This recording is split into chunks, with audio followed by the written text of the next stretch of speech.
Welcome back to Grace to Endure. In this video, we're going to be answering the next 4 questions in the book Understanding Daniel chapter 8. We're going to be on page 20.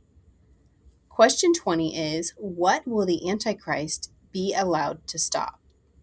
The answer from Scripture is found in Daniel chapter 8, verse 11.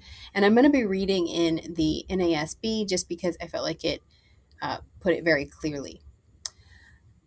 It even exalted itself to be equal with the commander of the army, and it removed the regular sacrifice from him, and the place of his sanctuary was overthrown. It is important to understand something here that happens in verse 11, 12, and 13. This word is actually the regular. It is not the regular sacrifice or the regular daily sacrifice. That is italicized in many Bibles, and that is because that is an assumed definition. So the definition to this word, the regular, is something that means something that is constant, regular, always, continual, daily, perpetual. The reason why many translators have put the word sacrifice and picked that particular definition, which there are many more definitions actually to this word that I just could not fit on this page, and they all keep just saying something that keeps on going. It means the overwhelming definition of this word is just something that's continual, that's constant, that's been going on for a long time. Okay. To put daily sacrifice or sacrifice in there is to assume that this is something in the past. And that's where this unfortunate interpretation or translation has been accepted. It actually has its origins with a pagan called, I call him Pagan Porphyry. His name was Porphyry. He wrote 14 volumes called Against the Christians. He hated Christianity. And a monk named Jerome just went ahead and accepted his interpretation of this text. I just want to sound the alarm that that's not acceptable. We cannot get our interpretations from, or our understanding of scriptures from, a pagan. So it's important to realize it might be a sacrifice. It absolutely might not be a sacrifice. It might just be something that is going on that involves Michael, and it's something that was happening regularly. It was something that was happening continually or constantly for a long period of time. It's something important, and the Antichrist is allowed to stop it from continuing. So that this is an abomination of desolation passage, and it is important that we understand what the abomination of desolation details are, right? In Matthew 24, verse 15, he says, let the reader understand about the abomination of desolation by reading what Daniel the prophet says about the abomination. So we have to pay very close attention to all of the abomination of desolation passages that are in the book of Daniel. That's how we're going to be able to recognize it. So it's very important that we understand these details and that we do not assume that it's a daily sacrifice. It may just be something that is continual. All right, so I have definitely gone into more detail about pagan Porphyry and Jerome and where this all came from and why they put it in the past and so on and so forth in other videos, okay? And it's in my Daniel series on my YouTube channel. I would encourage you to go and look at those details and study that in history for yourself so you can have a better understanding of where this idea came from.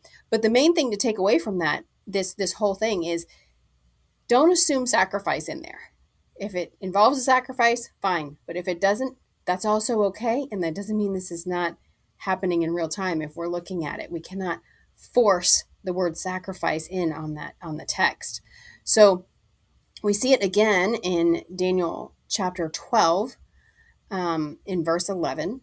And we see that this stopping of something regular starts a countdown of 1,290 days, which is 3.5 years plus 1 month. And then after that, something big changes. Question 21. What will be overthrown? The answer in Scripture is also found in verse 11. overthrew the place of his sanctuary. Okay, as we continue to read in Daniel chapter 8 and we see the details of the abomination of desolation and what it all entails, it just gets worse. It's not getting better. Let's look at what this means. First, we need to find out what the sanctuary is, get that definition, and then where is it located. Okay, so we see that it is like a chapel, a holy place. It's a consecrated place or a consecrated thing.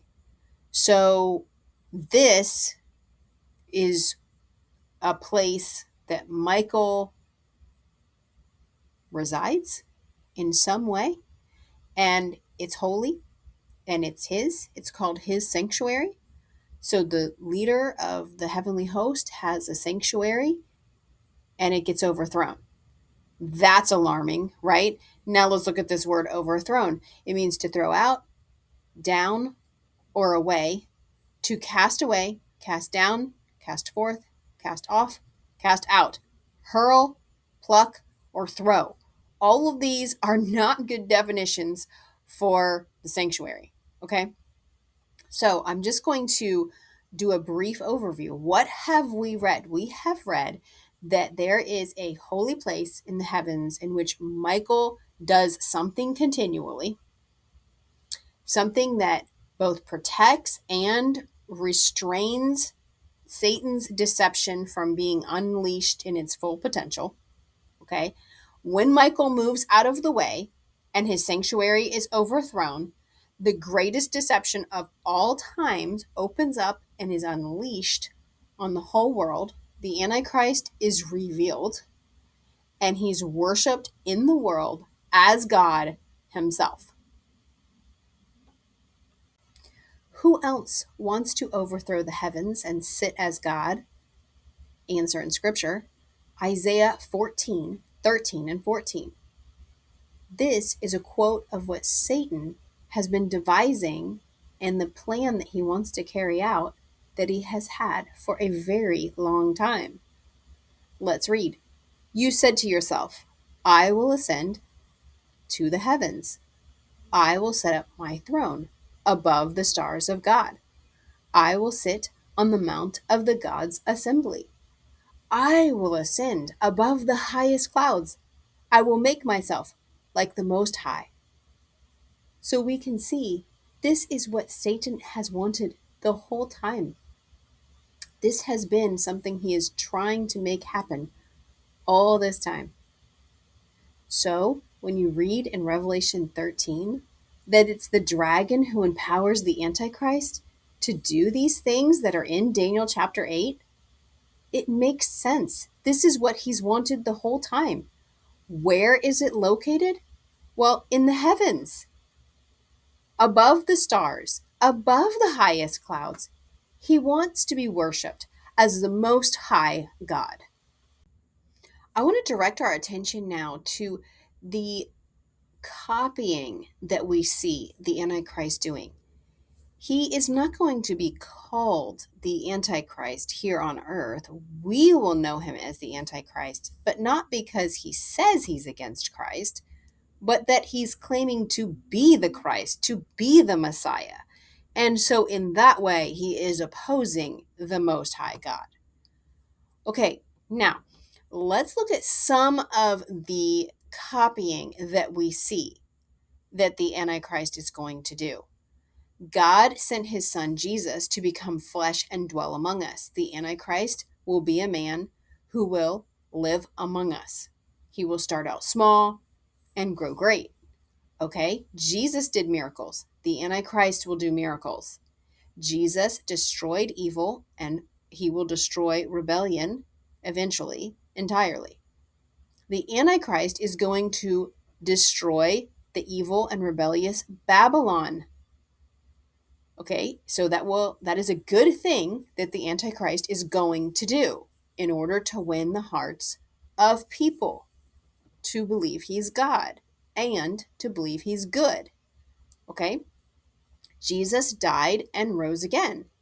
The Antichrist is going to receive a fatal head wound and then he is going to rise again. Okay.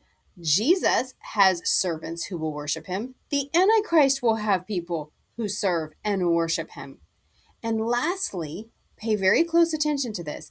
God is going to mark his followers on their forehead with his name. Now look, Revelation 13. The mark of the beast is actually a marking on the forehead and hands with this mark that associates you with this man and the worship of him as God. Lastly, we're going to look at question 23. What becomes of the heavenly army and the regular? Daniel 8:12. In the rebellion, the army was given up together with the regular sacrifice. The horn threw truth to the ground and was successful in what it did. So, to answer the question, what happens to the heavenly army and the regular? Well, it is said to be given up. Another word for that is to withdraw. We already know that the regular is stopped, and now we see that the heavenly host, in one way or another, seems to withdraw or is given up. This is, of course, difficult to imagine, and then I think it will lead into what we read in Revelation 13, verse 5 and 6. Those verses tell us some details that the Antichrist is going to blaspheme or lie about. He'll lie about God. Of course, we know the way that he's going to lie about God is revealed in so many passages. It's that he's going to say he is God. He's going to lie about the heavens. That means he's going to perhaps say that he is in the highest heaven and that he's sitting on God's throne. But we know that God is still seated on his throne at this time, and the location and the whereabouts are not being told in a truthful or revealed in a truthful way by the Antichrist. He's lying about the heavens. So whatever he says and wherever he says he's located, just because he's above the clouds and above the stars does not mean that it's God's throne. So remember, he's a liar. Then it also says that he will lie about the heavenly hosts, those that dwell in the heavens. Well, we see here that they withdraw. And so when they withdraw, it would be pretty easy to lie about them, wouldn't it? But we have to, as Christians, know this ahead of time and just pray for grace to endure these lies and not fall for them because of Scripture. Because God has told us ahead of time, and we know ahead of time that these things are going to be lied about. So it's then important to just study these passages and share it with other Christians so that we can be prepared doctrinally not to believe what is coming in these deceitful, what seems like wonders and amazing signs, even terrifying signs in the heaven. We see things that just are awe-inspiring and shocking and that make us think that the Antichrist is sitting on God's throne in the heavens. But let's not fall for that. We already see it here in Daniel 8 and Revelation 13 and Thessalonians and all of these different places. So, okay, just to wrap up, it's important that we do not reason away what's read here in this passage, what the abomination of desolation is. We do not want to kind of undermine the text and not let it say exactly what it's saying. Also, we don't want to, because we don't understand it or because it seems extreme, just spiritualize it. I think that's taking the easy way out. And I don't think when we get to heaven that God is going to say, "Why did you believe my words?" I don't think that's a reprimand that we're going to get. I think that it is important that we study it and we watch for it biblically, not with our imagination, but rather with sound doctrine and with biblical knowledge of these passages that talk about the abomination of desolation. That's how we're going to rightly recognize it and not turn away from faith in God and think that the Antichrist is indeed the Messiah.